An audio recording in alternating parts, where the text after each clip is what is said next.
а со изумот наречен Закон за јавно обвинителство. И како последица од Маршот за правдата, се отвори и нов предмет на докторските студии на Правниот факултет.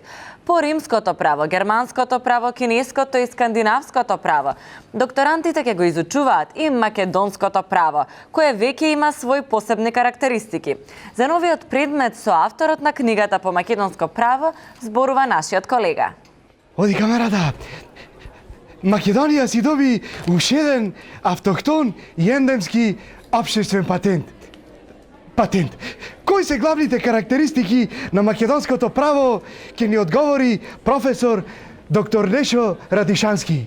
Видите, македонското право има оригинална призма и низ таа призма се гледа правниот поредок преку институциите. А то е?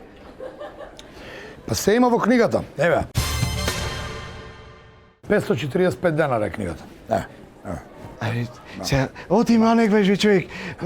Не можеш неко парафраза да речиш за оние студентите што не учат право гледачите? Значи види, еве се има во книгата 545 денара.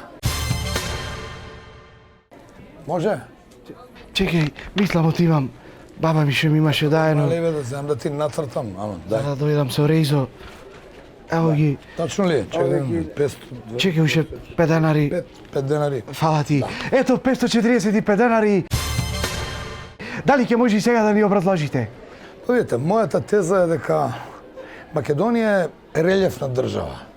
И правото во Македонија не е баш право, додека што во Македонија имаш планини, имаш реки, езера, тоа го рече, и мора да се фаќа кривини малку. Знаеш, ние не сме како Америка, таму се е рамно и за тоа има право.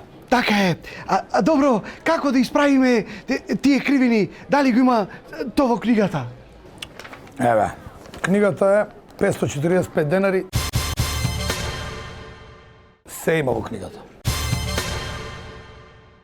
Аби Јована, ја зема ти книга? Ја земав. Сите пари на книги ми отидоа месецов, немам за косилица сакам да си купам. Абе Јована, слушаш кој ти кажам. Кредисимо ќе си земеш и ќе имаш и за косилица и за гребло, да речеме. Како кажи? Пиши кредисимо. Много брзо ова, бе.